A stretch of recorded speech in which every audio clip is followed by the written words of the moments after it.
নমস্কার, আমি মৌমিতা।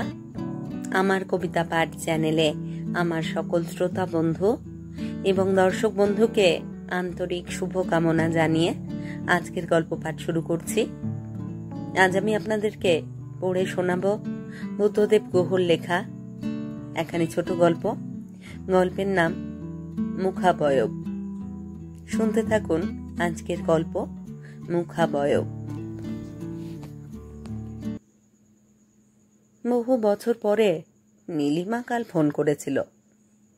বলল, খোকার চাকরি চলে গেছে। আমি কি কিছু করতে পারি হিতেন ঘোষকে বলে? ডিসচার্জ লেটার পেয়ে গেছে খোকা ঘোষ ইন্ডাস্ট্রিজ থেকে। বললাম, চিঠিটা পাঠিয়ে দাও, দেখব কি করতে পারি। কিন্তু হিতেনের সঙ্গে আমার গত 30 বছর কোনো যোগাযোগই নেই। এত বছর পরে কোনো মানুষের কাছে গিয়ে কোনো আর্জি নিয়ে দাঁড়াতে বড়ই লজ্জা করে। যেসব বন্ধু বান্ধব জীবনে সফল হয়েছে তাদের মধ্যে খুব কম মানুষই পুরনো দিনের কথা মনে রাখে। যাই হোক, দেখি কি করতে পারি। মনে মনে বলেছিলাম নীলিমাকে না বলে, যে খুব কম মানুষই মনে রাখে অসফলদের কথা। দোষও হয়তো নেই, আর অসফল লোকেরা সফল মানুষদের সফলতাটাই শুধু দেখে। সফল হতে গিয়ে যে দাম তারা দিয়েছে তা দেখে না, বা সেই দামের কথা জানে না পর্যন্ত। নীলিমা প্রেম গলায় বলল, সুদাদা, তুমি একবার পারলে আজকে রাতেই অফিস পেটা আমাদের বাড়ি হয়ে যেও। তুমি যদি না পারো তাহলে আমিই যাব তোমার কাছে রাতে। তুমি কখন অফিস থেকে ফেরো বলো তো? তারপরই কি ভেবে বলল, না, তোমাকে আসতে হবে না, আমি যাব। বরং আমি সঙ্গে করে চিঠিটা নিয়ে যাব। তোমাকে কিছু বলবারও আছে। কাল তো মঙ্গলবার, কাল আমারও অফিস নেই। বললাম, বেশ। আমি এজি বেঙ্গলের একজন কেরানি। বাবার অকাল মৃত্যুর পরে 2 বোনের বিয়ে দিয়ে মাকে আমৃত্যু দেখাশোনা করে নিজের বিয়ে করবার সময় করে উঠতে পারিনি। এখন আমার বয়সও 50 হলো। আর 5 বছর আগে অবধি মেয়েদের সম্বন্ধে যে রোমান্টিকতাটুকু ছিল আজ তাও মরে গেছে। বরং এ কথাই বলা ভালো যে এক ধরনের ভীতি জন্মে গেছে আমার পুরো মেয়ে যাত্রা সম্পর্কেই। আমাদেরই শিউড়ির গদা কাকার মেয়ে নীলিমার প্রতি আমার একটা দুর্বলতা ছিল। নীলিমারও হয়তো ছিল আমার প্রতি, কিন্তু অনেক মেয়ের প্রতিভু হয়েই ও প্রমাণ করে গেছে আমার জীবনে যে মেয়েরা নিরাপত্তা, আরাম এবং অর্থকে যতখানি ভালোবাসে মানুষকে ততখানি নয়। মা আমার কাছেই ছিলেন। গত বছর হঠাৎ হার্ট অ্যাটাকে মায়ের মৃত্যুর পর ক্ষান্তমণি, আমাদের পুরনো কাজের লোকই বলতে গেলে, এখন আমার ভবানীপুরের গলির পৈতৃক আমলের ভাড়া বাড়ির কর্ত্রী। ক্ষান্তমণির বাড়ি ডায়মন্ড হারবারে। তার ছেলে মেয়েদের বিয়ে হয়ে গেছে। বয়সে সে আমারই বয়সী হবে, কিন্তু দেখে একটু বেশি মনে হয়। আজকাল ক্ষান্তমণি প্রায়ই বলে যে ছেলে মেয়েদের বিয়ে দেবার পরে সে বুঝে গেছে এই সংসারে নেবার মানুষ অনেকেই, সেই তুলনায় বদলে দেবার মানুষ বড়ই কম। সেই কারণেই হয়তো আজকাল ক্ষান্তমণিকে ছুটি নিতে বললেও সে নেয় না। আমার একা মানুষের সংসারে সে নিজেকে এমন করে জড়িয়ে ফেলেছে যে আমার আত্মীয় নেই এই কথা সে এবং আমি দুজনেই হয়তো ভুলে গেছি। তার ছেলে অথবা মেয়ে মাসে গড়ে প্রায় একবার করে আসে। মায়ের কাছে আসে কিছু চাইবার জন্যে, হাতে করে কিছু নিয়ে আসে না, কোনো দিনই না। কি ছেলে বা কি মেয়ে, আমার বলাই আছে ওকে, যেদিনই ওরা আসে সেদিনই যেন খেয়ে যায়, দরকার হলে রাতে থেকেও যায়। নিজের বোনেদের বা তাদের ছেলে মেয়েদের চেয়ে এখন ক্ষান্তমণির ছেলে মেয়েদের সঙ্গেই বোধহয় আমার বেশি দেখা হয়। আমার যখন 30 বছর বয়স তখন নীলিমার বিয়ে হয়ে গিয়েছিল বড় লোকের একমাত্র ছেলে তানুর সঙ্গে। তখন ক্ষান্তমণির শরীরও বেশ আঁটো ছিল। ওর নরুন পেড়ে শাড়ি ঘেরা লম্বা কালো ছিপছিপে আঁটো 20 বছরের বিধবা হওয়া শরীরের মধ্যে আমি ডায়মন্ড হারবারের নোনা জল, বাবলা গাছ আর ইলিশ মাছের গন্ধ পেতাম। এক প্রমত্ত অবুঝ হাওয়া আমাকে ঝড়ের মতো এলোমেলো করে দিত সেই সব দিনে। ব্যাচেলার আমি যে, সেক্স স্টার্ভড, সেই কথা আমি তেমন তেমন মুহূর্তে তীব্রভাবে বুঝতে পারতাম। মিথ্যে বলবো না, অনেক সময়ই এবং নিরন্তর বাধাবিহীন সুযোগে আমার মনে হতো যে ক্ষান্তমণিকে আমি শারীরিকভাবে চাই। মনে হতো আমার মতো মন্দভাগ্য সাধারণ মানুষেরও তো সুস্থ শরীরের ন্যূনতম আনন্দ ছিনিয়ে নিয়ে বাঁচবার অধিকার আছে। আনন্দ না ছিনিয়ে নিলে কি কেউ কাউকে দেয়? মেয়েদের চোখ যদি কোনো কোনো দেবদুর্লভ সময়ে সত্যি কথা বলে, এই কথা মেনে নেওয়া যায়, তাহলে বলবো যে বিধবা ক্ষান্তমণির দিক থেকে কোনো রকম আপত্তিই ছিল না। বরং অবিবাহিত শিক্ষিত আমার মধ্যেই সংস্কার ছিল। কিন্তু 2 ছেলেমেয়ের মা এবং অশিক্ষিতা ক্ষান্তমণি তা থেকে মুক্ত ছিল। কিন্তু অনেক মানুষই তা সহজে করতে পারে, আমি তা পারিনি। জীবনে অনেক টাকা রোজগার করতে পারিনি। চাকরিতে সুযোগ থাকা সত্ত্বেও কম্পিটিটিভ পরীক্ষায় পাশ করে দ্রুত উন্নতি করতে পারিনি। কোনো বড় লোকের মেয়ের সঙ্গে শিকার ধরার মতো ছল করে প্রেম করে তাকে বিয়ে করে শ্বশুরের টাকায় বড় লোক হতে পারিনি। আজকাল যাকে সপ্রতিভতা বলে, সেই অর্থে সপ্রতিভ হতে পারিনি আমি। এক কথায় আমি একটি উচ্চাকাঙ্ক্ষাহীন, সাধারণ, অল্পে সন্তুষ্ট ভেত বাঙালি, যারা এই নব্যযুগের বাঙালি জাতের লজ্জা। এইভাবেই চলেছে দিন, অনেকদিন কেটেও গেল। আর 8 বছর পরেই তো রিটায়ার করব, যদি ততদিন আদৌ বাঁচি। লোকে বলে টেনশন একমাত্র শুধু সফল, অর্থবান কিংবা দর্শস্বী লোকেদেরই একচেটিয়া অসুখ। কিন্তু আমার মতো নির্ঝঞ্ঝাট সাধারণ মানুষেরও প্রচণ্ড টেনশন প্রতিটি মুহূর্তে।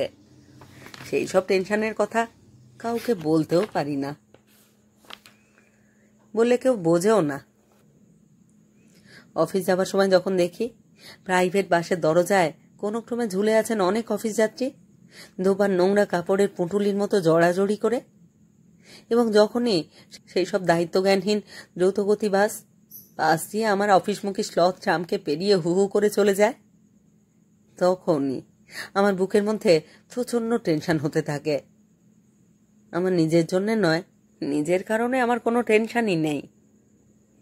তখন কেবলই আমার মনে হয় বাস এবং ট্রামের ধাক্কা লেগে ওই যাত্রীদের মধ্যে কেউ নিশ্চয়ই চেপটে গিয়ে মারাই যাবে। রোজই বাড়ি ফিরে শোয়ার আগে খুঁটিয়ে কাগজ পড়ি।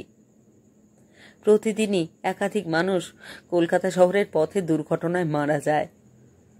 কখনো এও পড়ি যে আমার আশঙ্কা এবং দুঃস্বপ্নকে সত্যি করে কোনো কোনো মানুষ এমনি করে বাস এবং ট্রামের মধ্যে স্যান্ডউইচ হয়ে মারা যান। টেনশন আরও বাড়ে, কেবলই টেনশন পুঞ্জীভূত হয়। পাছে কোনোদিন ট্রামের জানলার ধারে বসে এই রকমই কোনো দৃশ্যের সম্মুখীন আমাকেই হতে হয় এই ভেবে। নীলিমা যখন এক দুপুরে আমাকে চুমু খেয়েছিল, আমার প্রচণ্ড টেনশন হয়েছিল। আমার জীবনে সেই প্রথম এবং শেষ চুমু কোনো নারীর কাছ থেকে। আমার প্রিয় মাদি ককা স্প্যানিয়েল রোজই আমাকে চুমু খেত, তুতুতে গাল ভিজিয়ে দিত। রোজিকে নিয়ে যখন খুব ভোরে হাঁটতে বেরুতাম, তখনও ট্রাম লাইনের দিকে ছুটে যেত। প্রচণ্ড টেনশন হতো আমার রোজি কখন ট্রামে চাপা পড়ে এই ভাবনা ভেবে। এবং রোজি এক রবিবারের সকালে ট্রামে চাপা পড়েই মারা যায়। নীলিমার বিয়ে ঠিকঠাক হয়ে যাবার আগে ওকে শেষ চুমু খেতে চেয়েছিলাম। ও বলেছিল না, শেষ চুমু আমার মরা মুখে খেও। তখনও প্রচণ্ড টেনশন হয়েছিল আমার। নীলুর স্বামী যখন রেসের মাঠে গিয়ে ধীরে ধীরে সর্বশান্ত হতে লাগলো, তখনও। তারপর যেদিন প্রায় ভিখারি হয়েই মাত্র 40 বছর বয়সে স্ত্রী আর নাবালক ছেলেকে রেখে মারা গেল লিভার পচে, সেদিনও ভীষণ টেনশন হয়েছিল নীলুর জন্যে। নীলুকে দেখা মাত্রই আমার টেনশন হতো। ছেলেবেলা থেকেই এখনো আমার বস আমার ঘরে এলেই যেমন হয়। আমাদের বাড়ির উল্টো দিকের চাটুজ্জেদের বাড়ির মেয়ে রানুকে আমি জন্মাতে দেখেছি। ছেলেবেলায় ওকে কোলে বসিয়ে রবীন্দ্রনাথের কবিতা, বিভূতিভূষণের চাঁদের পাহাড় এবং আরো অনেক কিছু পড়ে শুনিয়েছি। ওর এখন বয়স হবে বড়জোর 22 কি 23। ওর বাবা গোপেনবাবু মারা যাবার পর এবং ওর দাদা নকশাল হয়ে নিখোঁজ হয়ে যাবার পর থেকে ওর এবং ওর মায়ের বড়ই কষ্টে দিন কাটে। যদিও আমার দিনও খুব সুখে কাটে না, তবুও ওদের চেয়ে অনেক সুখেই কাটে। আমার কলাই ডাল আর আলু পোস্ত খাওয়া ভীরু পেটে ওদের কথা ভাবলেই টেনশনে পেটের মধ্যে গুড় গুড় করে ওঠে। ওর দাদা মৃগেন যখন নকশাল হয় তখনও আমার পেট গুড় গুড় করত। একজন মেয়ের জামা কাপড়ের খরচই অনেক, অন্য সব খরচের কথা না হয় ছেড়েই দিলাম। যদি রানু উচ্চবিত্তদের মতো সস্তা ট্রাউজার গেঞ্জি পরতো হয়তো সস্তা হতো, কিন্তু পরে না, ভালোই করে। গেঞ্জি আর ট্রাউজার পরা কোনো যুবতীকে দেখলেই আমার প্রচন্ড টেনশন হয়। তাছাড়া আমাদের ভবানীপুরের এই গলি নিম্ন মধ্যবিত্তদের গলি। এখানে বিত্ত মরে হেজে গেছে, কিন্তু পুরনো মূল্যবোধ, সংস্কার, পুরনো রুচি প্রচন্ডভাবেই বেঁচে আছে। এই গলির কোনো মেয়ে ট্রাউজার আর স্পোর্টস গেঞ্জি পরে বাড়ি থেকে বেরোবার কথা আজও ভাবতে পারে না, অথচ শাড়ি সায়া ব্লাউজের খরচ ট্রাউজার গেঞ্জির খরচের চেয়ে অনেক বেশি। তাই আমার বড় কষ্ট হয় রানুর জন্যে, টেনশন হয়। রানু ট্রাউজার গেঞ্জি পরে খরচ কমাতে পারে না বলে। আবার পড়লেও দারুণ টেনশন হতো। রানুর মা সীমাবতীর জন্যেও আমার টেনশন হয়, যদিও গত 5 বছরে ওর সঙ্গে দেখা বা কথাও হয়নি। তবু আমার সব সময়ই মনে হয় বাড়ি থেকে বেরোবার বা বাড়িতে ঢোকার সময় উনি আমাকে দেখেন, অথচ আমি ওকে দেখতে পাই না। এই কথা ভেবেও অসম্ভব টেনশন হয়। বড়ই টেনশনে ভুগি আমি, এই ভেবে যে কবে রানু মেয়েটা খারাপ হয়ে যাবে। অপরাধীও বোধ করি খুব। ওরা আমার নিকটতম প্রতিবেশী, ওদের জন্যে আমার কিছু করা উচিত ছিল, অথচ আমি কিছুই করি না। কিছু করা উচিত ছিল ভেবেও টেনশনে ভুগি, এবং কিছুমাত্র করতে পারি না বলেও। কি করে যে কি করব সেই কথাই ভেবে উঠতে পারি না। শিক্ষিত নিম্ন মধ্যবিত্তদের বোধহয় অনেকই গোলমাল তাদের মানসিকতায়। তাদের অর্থ দিয়ে সাহায্য করতে যাওয়াটাও বিপদ। কখন যে কার অহংকার আহত হবে তা বোঝা পর্যন্ত যায় না। অথচ সেই অহংকারকে অক্ষত রেখেই সেই নিটল অহংকারকেই তুলে দিতে দেখলাম। আমি রানুকে মাস 3 আগে একটি অবাঙালি পাড়া সিনেমা হলের সামনে। টেনশনে আমি মরে গিয়েছিলাম, কিন্তু করতে পারিনি কিছুই। কিছুদিন হলো তেলচিটে একটা খাতা, একটি বই হাতে নিয়ে রানু সপ্তাহের প্রায় 7 দিনই বেরিয়ে যায়, ফেরে রাত 10টায়। কেন জানি না, আমার মনে হয় রানু নষ্ট হয়ে যাবে। এটা জেনেও তাকে নষ্ট হতে না দেওয়ার জন্যে আমি যে কিছুমাত্রই করিনি বা করতে পারিনি, এই অপরাধ বোধই আমার মুখে এক গভীর কালো ছোপ এঁকে দিয়েছে। রানু নষ্ট হয়ে গেছে জেনেও আমার ভীষণ টেনশন হয়। মৃগেনদের মনে মনে আমি সমর্থন করেও ওদের জন্য কিছুমাত্র করতে পারিনি বলে টেনশন হয়। অনেকদিন পর গত রবিবারে অনেক সময় নিয়ে যত্ন করে দাড়ি কামাবার সময় আয়নাতে নিজের মুখের দিকে ভালো করে চেয়েছিলাম। যত্ন করে দাড়ি কামাবার কারণ ছিল, কারণ বিকেলে বক্সিং দেখতে যাওয়ার কথা ছিল সমীরের সঙ্গে। আমার হট ফেভারিট জন জ্যাকসন যখন তার নিজের মুখে প্রতিপক্ষের দমাদ্দম খুশি খায়, তখন আমার নিজের মুখের দাড়ি নিখুঁতভাবে না কামানো থাকলেই আমার ভীষণ টেনশন হয়। আয়নার দিকে চেয়েই চমকে উঠেছিলাম একেবারে। চিনতেই পারিনি মানুষটাকে। এই মানুষটা কে? আমি কি? এ কি সেই রমেশ দাস যাকে কলেজের ছেলেরা বলতো হিরো? চাকরি পাবার পর সে যখন ফিটফাট হয়ে বাস বা ট্রাম ধরতে যেত, তখন গলির দুপাশের বাড়ির খোলা জানলার পর্দার উপর দিয়ে পাড়ার অনেক মেয়েই স্নিগ্ধ কপালের নিচে উৎসুক চোখে কি একেই দেখত। যখন এই মুখে সেই সব প্রায় অদৃশ্য চোখগুলি চাইত, ভীষণ টেনশন হতো। আর যখন কেউই চায় না, তখনও হয়। বড় বাজে, বিশ্রী, কুৎসিত দেখতে হয়ে গেছি আমি।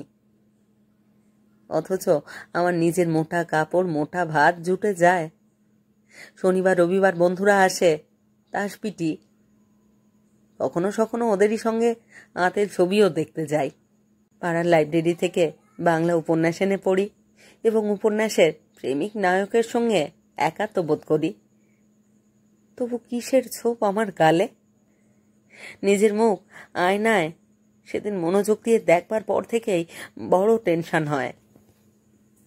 বাস আর ট্রামের মধ্যে যে মানুষটি পিষ্ট হয়ে মারা গেল, তার দীর্ঘশ্বাস, রানুর নীরব চোখের অসহায়তা, রানুর মায়ের ধিকৃত চোখের নীরব অথচ নিরুপায় চিৎকার এসে কেন শুধু আমারই মুখে লাগে?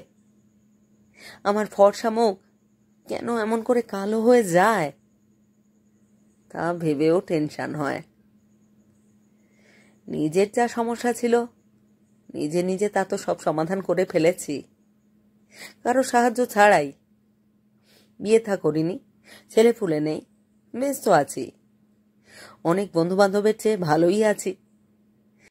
শান্ত নিরুদ্বেগ জীবনে স্নিগ্ধ ছবি ফুটে ওঠা উচিত ছিল আমার মুখে, কিন্তু শুধু আমারই মুখে কেন অন্য মানুষদের জীবনের পথ চলার ছিটকে ওঠা কাদা এসে সেঁটে যায়?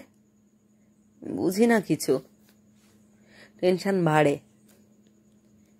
আমার বন্ধুরাও কেউই আমার বন্ধু নয়, সব জগবাজ, 420। ওসব জেনেও টেনশন বাড়ে, এবং বাড়ে বন্ধুদের বন্ধু বলে অস্বীকার করতে পারি না বলেও। অফিস থেকে ফেরার পরে পরেই নীলিমা এলো। ক্ষান্তমণি চা জল খাবার করে দিলে। তারপরেই বললে, দিদি তুমি রাতেও খেয়ে যাবে তো? অনেকদিন পরে এসেছ, না খাইয়ে ছাড়ছি না। আমি নিচে গিয়ে ট্রামে তুলে দিয়ে আসবো। ও হ্যাঁ, খোকা কেমন আছে গো? একেবারে জামাইবাবুর মতো দেখতে হয়েছে, তাই না? তারপর বলল, আর তোমরা যে বাড়িটাতে থাকতে, সেটা ভেঙে মস্ত ফ্ল্যাট বাড়ি হচ্ছে না? গুজরাটিরা সব থাকবে? তাই? নীলিমা বলল নিরুত্তাপ গলায়। ওখানে মাল্টি স্টোরির বাড়ি হচ্ছে, গুজরাটিরা থাকবে শুনেই আমার টেনশন হতে লাগলো। নীলিমা চা খেতে খেতে আমি স্নান সেরে লুঙ্গি গেঞ্জি পরে ফিরে এলাম। চান করবার সময় নীলিমার মুখটা মনে পড়ছিল। বড় টেনশন। নীলু বললে, ভিতরের ঘরে চলো, কথা আছে। আমাকে এগিয়ে যেতে বলে নিজেই রান্নাঘরে গিয়ে আমার চা জলখাবার প্লাস্টিকের ট্রেতে করে নিয়ে এলো শোবার ঘরে। চা জলখাবার পায়ের ওপর রেখে নীলিমা ড্রেসিং টেবিলের টুলের উপর বসল। ওর রূপে যেন আরো জেল্লা লেগেছে। ওরা থাকে খাস দক্ষিণ কলকাতায়, যেখানে এখনো বিবাহিত এবং অবিবাহিত মেয়েদের স্মৃতি দেখে কিছুই বোঝবার উপায় নেই। মানুষ যে পরিবেশে থাকে তারই মতোই সে হয়ে ওঠে। মেয়েদের কার বিয়ে হয়েছে আর কার হয়নি তা বুঝতে না পেরেও আমার ভীষণ টেনশন হয়। এতগুলো বছর দক্ষিণ কলকাতার উঠতি পাড়ায় থাকা নীলিমাকে দেখে এখন কেউই বলবে না যে সেই রমেন দাসের এই পাড়ার মেয়ে। বললাম, চিঠিটা এনেছ? দাও। নীলিমা আমার শোবার ঘরের ড্রেসিং টেবিলের সামনের টুলে বসেছিল। ওর মুখের ছায়া পড়েছিল আয়নায়। নীলিমার ঢলঢলে মুখানির ছায়া পড়েছিল আয়নাতে। আমার মনে হলো ও যেন আরো অনেক বেশি সুন্দরী হয়ে গেছে। এই নাও চিঠি, কিন্তু এর পিছনে একটা ইতিহাস আছে, সেটুকুই তোমাকে জানাতে এলাম। জানানোটা প্রয়োজন। ইতিহাস? কিসের? আমার টেনশন হতে লাগলো। ইতিহাসের টেনশন ছিল শুধু খিলজি আর মালোয়ারদের নিয়েই কলেজ জীবনে। এখন নীলিমার ইতিহাস যোগ হলো। তোমার বন্ধু হিতেন ঘোষ অনেকভাবেই আমাকে চেয়েছিল জানো। চেয়েছিল? চেয়েছিল মানে? আমার প্রচন্ড টেনশন হতে লাগলো এই যাওয়ার কথাতে। খোকাদের অফিসের পিকনিকে অফিসের সকলেই যে যার বউ অথবা বোনকে নিয়ে গিয়েছিল। পিকনিক হয়েছিল হিতেন ঘোষেরই বারাসাতের বাগান বাড়িতে। তা বছর দুয়েক আগেকার ঘটনা। জানো সুদাদা, খোকা বড় মুখ করে তার সুন্দরী মাকে নিয়ে সেই পিকনিকে গিয়েছিল। বলেছিল, এখন তো তুমি আর আনন্দ টানন্দ কিছু করো না, শুধু অফিস যাও আর বাড়ি আসো। চলো না মা, একটা দিন আনন্দে কাটিয়ে আসবে। খোকা তো পার্ট 1 দিয়েই চাকরিতে ঢুকে গেল। চাকরিটাও আসলে কিছুই ভদ্রগোছের নয়, আসলে বেয়ারারই চাকরি। আদর করে ওকে অ্যাসিস্ট্যান্ট বলে। অ্যাসিস্ট্যান্ট বলে ডাকে ওরা অফিসের ছেলেরা। হিতেন ঘোষের ফার্মে কর্মচারী যেমন কম, মাইনেও খুব কম। সেই পিকনিকের দিনই আমার চোখে চোখ রেখে হিতেন ঘোষ কিছু কথা বলেছিল। না বলে চলে আসার সময় বলেছিল, খুবই আনন্দ হলো আপনার সঙ্গে আলাপিত হয়ে। বাংলা বলে ভালোই, খোকার কাছেই শুনেছি অল্প বয়সে নাকি লিটল ম্যাগাজিনে কবিতা লিখত। অবশ্য ইংরেজি বেশি বলে।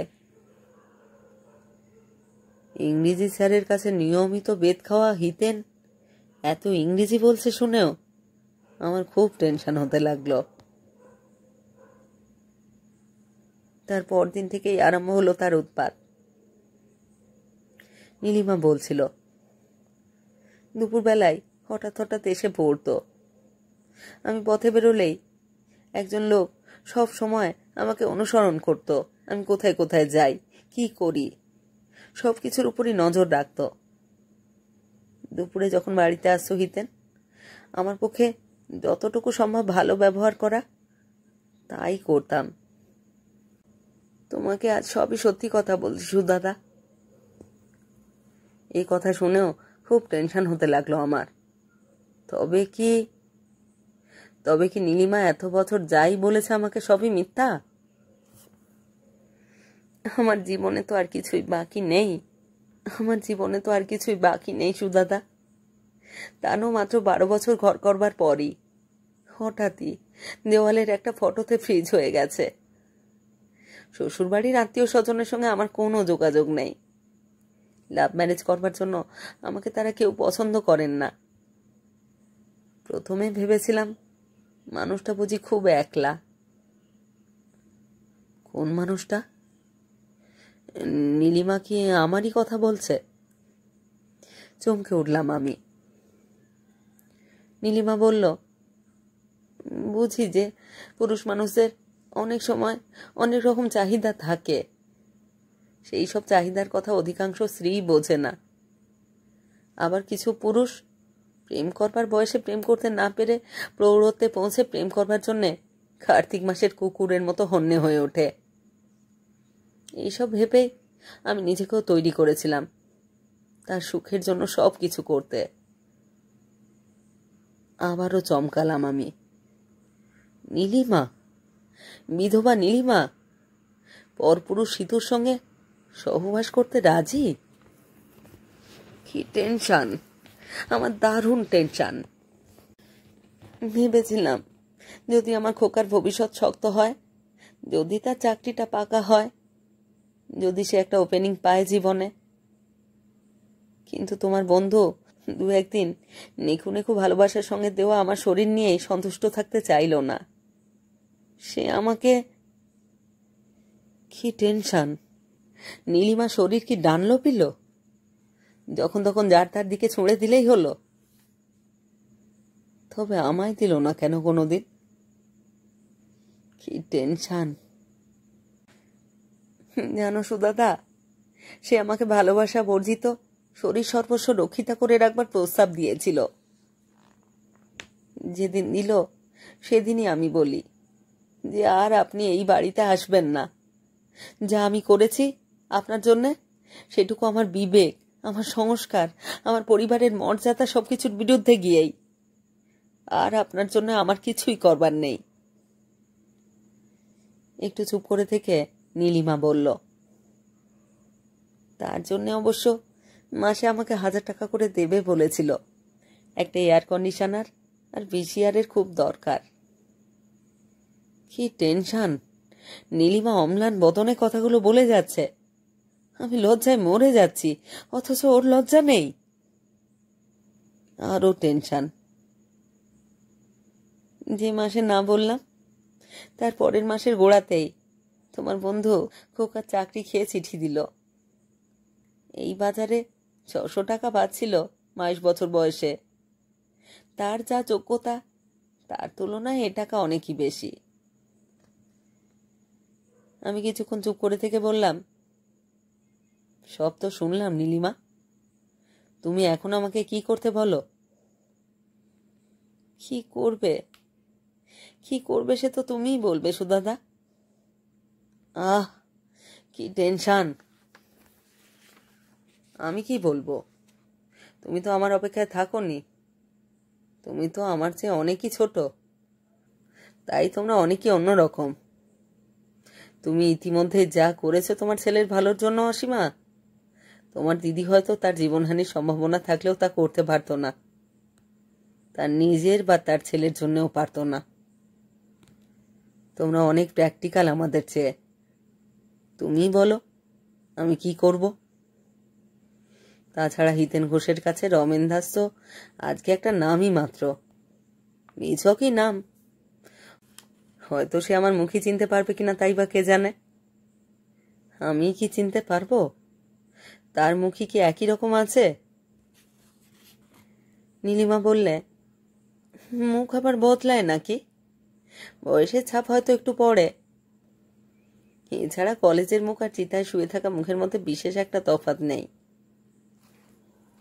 আমি বললাম, তাই? কি জানি। নীলিমার মুখও কি বদলে যায়নি? যে নীলিমাকে আমি জানতাম, তার সঙ্গে এই নীলিমার কত তফাৎ। টেনশন। নীলিমা বলল, তুমি গিয়ে বলবে খোকা তোমার ছোটবেলার বন্ধুর বোনপো, তাকে ফেলে দিলে সে কোথায় যাবে। সুদাদা, তুমি এও বলবে যে নীলিমাকে তোর মনে পড়ে না? নীলিমা তোর কথা বলছিল সেদিন, মনে পড়ে না?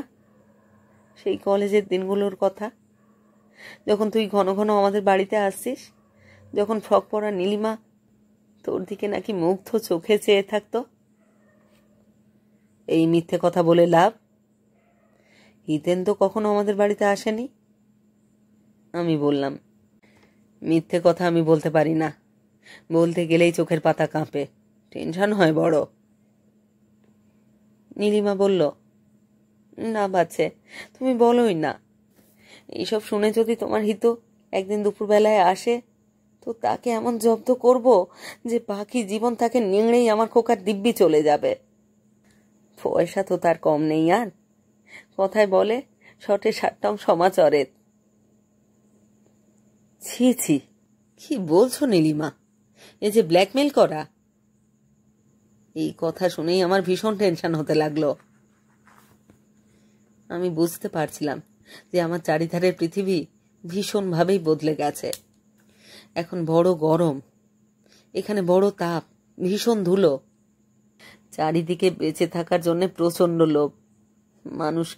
প্রত্যেক মানুষকেই ভালোভাবে বেঁচে থাকতেই হবে। সেই বাঁচা যেমন বাঁচাই হোক না কেন, যেমন করেই হোক না কেন। বড় টেনশন। আমার মনে হলো বাসের দরজায় ঝুলতে ঝুলতে যাওয়া অসহায় মানুষগুলোর মতো আমিও যেন হিতেন আর নীলিমার মধ্যে, আমার বাসের মধ্যে হঠাৎ চেপটে যাওয়া একজন মানুষ হয়ে গেলাম। কি টেনশন। হিতেনের ঘরটা মস্ত বড়, দুপাশে দুটো এয়ার কন্ডিশনার, বাইরে লাল বাতি, ভিতরে 4টে বিভিন্ন রঙের টেলিফোন, ইন্টারকম, বাইরে সুন্দরী অল্প বয়সী সেক্রেটারি। মেয়েটি কার্ড চাইল। আমার কার্ড নেই, কেরানিদের কার্ড থাকে না। স্লিপ প্যাডে আমার নাম লিখে র্যাকেটে লিখলাম কলেজ ফ্রেন্ড। লিখে স্লিপটা এগিয়ে দিলাম সেক্রেটারিকে। সেক্রেটারি বলল, উইদাউট অ্যাপয়েন্টমেন্ট দেখা করা সম্ভব নয় ওর পক্ষে কারোর সঙ্গেই। তবুও আপনি লিখেছেন যখন কলেজ ফ্রেন্ড, তাই স্লিপটা পাঠাচ্ছি। উর্দি পরা বেয়ারা স্লিপটা ভিতরে নিয়ে গেল এবং প্রায় সঙ্গে সঙ্গে সেক্রেটারি ইন্টারকম তুললেন। তারপরেই নামিয়ে রেখে বললেন, আপনি ভিতরে যান। দরজাটা খুলে ঘরে ঢুকে আমি চমকে উঠলাম। প্রকাণ্ড উঁচু একটা বিরাট চেয়ারে বসে আছে হিতেন। হাইকোর্টের জজ সাহেব কিংবা রাজা মহারাজারা এরকম চেয়ারে বসেন, প্রায় সেই রকমই চেয়ার। সেই উচ্চতা থেকে উল্টো দিকে যারা বসেন তাদের নিশ্চয়ই রমেন বা বামন বলে মনে হয়। হিতেন কিন্তু হুবহু একই রকম আছে। বিএসসি পাশ করবার পর যেন ওর বয়স 1 মাসও বাড়েনি। মুখে কোনো পরিবর্তনই হয়নি, যেমন নীলিমার মুখেও হয়নি। মুখ দেখে মনে হয় পবিত্র, অকলুষ, বড় সরল। আমাকে দেখেই বলল, কি রে শালা, মোটে 30 বছর পরে এলি? বস বস, কি করতে পারি তোর জন্যে? ওর সেই সব প্রশ্নের জবাব দেবার আগেই আমি বললাম, তুই কিন্তু একটুও বদলাসনি রে হিতু। হিতেন পাইপটা তুলে চকচকের উপর খুঁচুনি দিয়ে খোঁচাতে খোঁচাতে বলল, বলিস কি, বদলাইনি? মনে হয় আমার কথাতে হিতেন ক্ষুব্ধ হলো। ও কি ছিল আর কি হয়েছে আজ? তবুও আমি বলছি যে বদলায়নি, তাই বোধহয় রেগে গেল। আমি বললাম, না মানে তোর মুখের কথা বলছি। তোর মুখটা সেই কলেজের দিনের মতোই আছে। এবার খুশি হলো হিতু। চেহারাটা পিছনে ঠেলে পাই ধরিয়ে বললে, লোকে অবশ্য তাই বলে। Thank you, thank you. তুই কিন্তু একেবারে বুড়োটে মেরে গেছিস। করিস কি তুই? বললাম, না, বলার মতো কিছুই নয়। এজি বেঙ্গলে কেরানিগিরি করি। বিয়ে করেছিস? তোর স্ত্রীর নাম কি? ছেলে মেয়ে কি? কি টেনশন, বিয়েই করিনি তার আবার ছেলে মেয়ে। বললাম, না, ব্যাচেলার। বাহ বাহ, বলবার মতো নয় মানে? তোদের ভয়ে তো সব সরকারি ডিপার্টমেন্ট তটস্থ। একে খোঁচাচ্ছিস, ওকে গুঁতোচ্ছিস, কারোর মাথায় ডান্ডা মারছিস। কি টেনশন। মানে লোকে অমনি বলে, আসলে আমরা ঢোঁড়া সাপ। তা বলো, কিন্তু হঠাৎ কি মনে করে? আর আমার ঠিকানাই বা পেলি কি করে? একটা ডাহা মিথ্যে কথা বললাম। বললাম, মানে সমীরের সঙ্গে দেখা হয়েছিল গত সপ্তাহে ডালহৌসি স্কোয়ারে। এখনও আগ্রায় থাকে, ও এসেছিল এখানে। ওই বললে তুই আগ্রায় গিয়েছিলি অফিসের কাজে। দারুণ টেনশন। চোখের পাতা কাঁপতে লাগলো আমার, কিন্তু মিথ্যেটা ধরতে পারল না হিতু। সর্বনাশ হলো আমার। এবার সকলকেই মিথ্যে বলতে ইচ্ছে করবে। প্রথমবার মিথ্যে বলে যারা ধরা পড়ে না, তারাই দাগি মিথ্যেবাদী হয়ে ওঠে। কি টেনশন। ও হ্যাঁ হ্যাঁ হ্যাঁ, দ্যাটস রাইট। ওহ সমীর, মুখটা চেনা চেনা লাগছিল বটে, কিন্তু আমি আগ্রায় ওকে প্লেস করতে পারিনি। একজন শিডিউল কন্ট্রাক্টরের অ্যাকাউন্টেন্ট, বুঝতেই তো পারিস। একটা সার্টেন লেভেলে উঠে গেলে একটা ডিস্ট্যান্স ফালতু ফালতু লোকের সঙ্গে বজায় রাখতেই হয়। ও অবশ্য বলেছিল আমরা এক কলেজে পড়তাম। সো হোয়াট, এক কলেজে তো অনেক ছেলেই পড়ে, কজন তার মধ্যে হিতেন ঘোষ হয়, মনে মনে বলেছিলাম আমি। কিন্তু বলল, তারপর পোর গাই। আমি একটা কার্ড দিয়েছিলাম, বোধহয় ও আমার ঠিকানা মুখস্থই করে রেখেছে। কার্ডটা বাঁধিয়েও রাখতে পারে। তাই হবে। মনে মনে বললাম আমি। ভীষণ টেনশন হচ্ছিল। সমীর খুব ভালো ছেলে, সৎ ছেলে, দুঃখী ছেলে। ওকে আমি জানি। কলেজের বন্ধুকে দেখে ওর যে খুশি তার স্বরূপ বোঝা হিতুর পক্ষে সম্ভব নয়। মেয়েরা চা নিয়ে এলো। হিতেন বলল, নে নে, চা খা, চা খা। পরের ইচ্ছেতে আমার কিছুই করতে ভালো লাগে না। বললাম, খাবো না। সে কি রে, লোক ছুটি দার্জিলিং থেকে আনাই, ওর ভিআইপিজ, বড় বড় ক্লায়েন্টদের জন্যে। তবু আমি বললাম, থাক, বেশি চা খাই না আজকাল, খাবো না। হিতু অপমানিত বোধ করল। বেল বাজিয়ে মেয়ারাকে ডাকল। মেয়ারা এলে বলল সেক্রেটারিকে চাটা দিতে, যেন নষ্ট না হয়। তারপরই বলল, আমার দেওয়া চা এই প্রথম কেউ রিফিউজ করল। তা কেন এসেছিস বলতো এবারে? ধার চাই? ছেলে চাকরি নেই? সব বলছি, এমন উমেদার বন্ধু দেখে দেখে আমি টায়ার্ড। অন্য কথা থাকলে বল, স্বার্থহীন কোনো আনন্দের কথা, পুরোনো দিনের কথা, ভালো লাগার কথা, মজার কথা। হিতেনের জন্যে ভারী কষ্ট হলো আমার জন্যেও হলো। এক একজন মানুষের এক এক রকম কষ্ট, অথচ অন্যে সেই কষ্টটা বোঝেই না। কি টেনশন! ওকে আমি বলতে পারতাম আমি অনেক কথাই। বলতে পারতাম যে ও প্র্যাকটিক্যাল পরীক্ষায় ল্যাবরেটরি অ্যাটেন্ডেন্টকে ঘুষ দিয়ে সব জেনে নিয়ে কত ভালো ফল করেছিল। কিন্তু ও আমার সহপাঠী। ওই বয়সে যেমন বন্ধুত্ব হয় তেমন পরে আর কখনো হয় না। সম্পূর্ণ স্বার্থগন্ধহীন বন্ধুত্ব। ওর কষ্টটাও আমি বুঝলাম। জীবনে নিজে সাকসেসফুল না হয়েও সাকসেসফুলদের যেসব বিশেষ কষ্টের ভাগিদার হতে হয় সেই সম্বন্ধে আমি অনবহিত নই। কিন্তু ও আহত হয় এমন অনেক কথাই বলতে পারতাম আমি। আমি যে একজন নিম্ন মধ্যবিত্ত কেরানি, বাপ মায়ের কাছে, স্কুলের মাস্টারদের কাছে আমরা যে শিক্ষা পেয়েছিলাম সেই শিক্ষাই ওকে আহত করতে দিল না। তাছাড়া আহত হওয়ারই মতো, কাউকে আহত করাও যে ভীষণ টেনশনের। পারি না, আমি পারিনি। বললাম, না, চাই না কিছুই। ও অবাক হয়ে বললে, তাহলে এলি কেন? বললাম, তোকে দেখতে। সত্যি? বলে হেসে ফেলল। বলল, ব্যাস, শুধু এই জন্যে? আমি কি রেখা না অপর্ণা সেন? তা কি দেখলি? ঠিক একই রকম আছিস, সেই রকম সুন্দর, স্মার্ট, ঠিক সেইভাবেই কথা বলিস। মাথার চুলও সব কালো আছে এখনো, আমার তো অর্ধেক পেকে গেছে। খুব ভালো লাগলো রে। কেন? মানে তোকে দেখে, কথা বলে। তুইও তো সেই রকমই আছিস, কনসেন্ট অফ স্ট্রেঞ্জ। ও বলল, উঠবি? ঠিক আছে, আমার আবার কনফারেন্স আছে 10 মিনিট পরেই। এই দিকে এলে আসিস কখনো সখনো, তবে যদি ফোন করে আসিস তাহলে বড় ভালো হয়।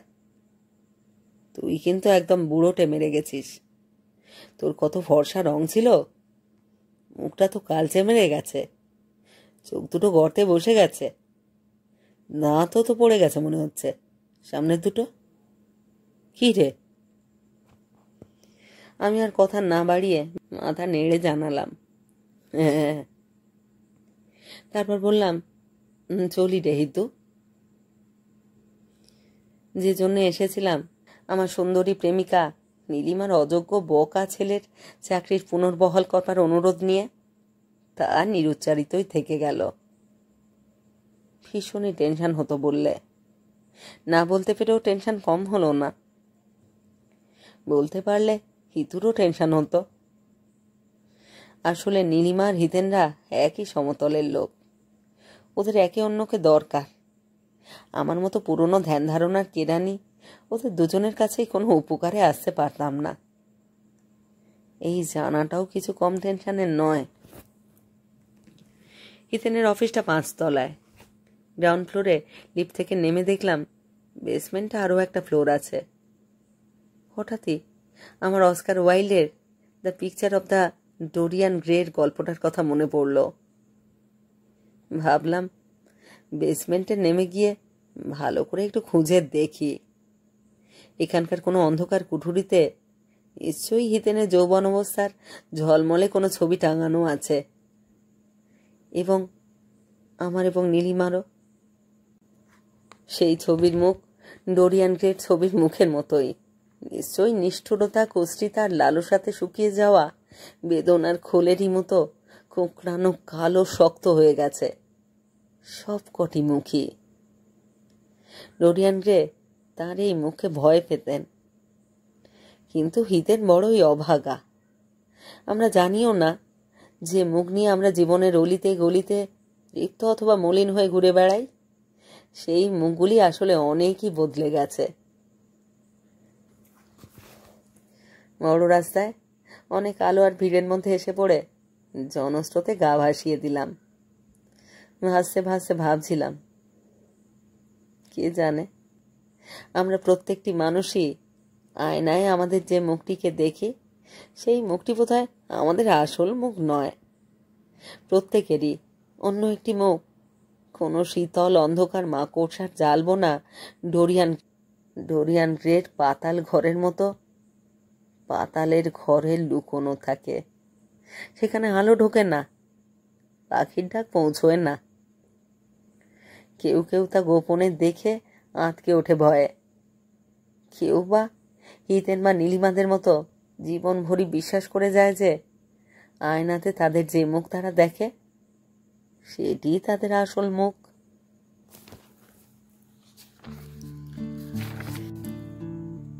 শেষ হলো আজকের গল্প, বুদ্ধদেব গুহর লেখা গল্প মুখাবয়ব। ভিন্ন স্বাদের গভীর অর্থবহ একটি গল্প। কেমন লাগলো আজকের গল্প? আপনাদের মতামত জানবার প্রতীক্ষায় রইলাম। আমার কবিতা পাঠ চ্যানেলে যারা আমার পুরো গল্প পাঠ শুনছেন তাদের জানাই আমার আন্তরিক ধন্যবাদ। যদি আমার গল্প নির্বাচন এবং পাঠ আপনাদের ভালো লাগে অবশ্যই এখানে লাইক করবেন এবং গল্পগুলিকে আপনাদের প্রিয়জনের মধ্যে শেয়ার করবার অনুরোধ রইল। আপনারা যারা এখনো আমার কবিতা পাঠ চ্যানেলটি সাবস্ক্রাইব করেননি তাদের অনুরোধ সাবস্ক্রাইব করে সাথে থাকার। আর হ্যাঁ, নোটিফিকেশন অবশ্যই অন রাখবেন, কারণ এই চ্যানেলে নিয়মিত আমি নতুন নতুন গল্প পড়ে শোনাচ্ছি। প্রত্যেকটি গল্পে আপনাদের সাথে চাই আপনাদের মূল্যবান মতামত। সবাই ভালো থাকুন আর থাকুন পরের গল্পের অপেক্ষায়।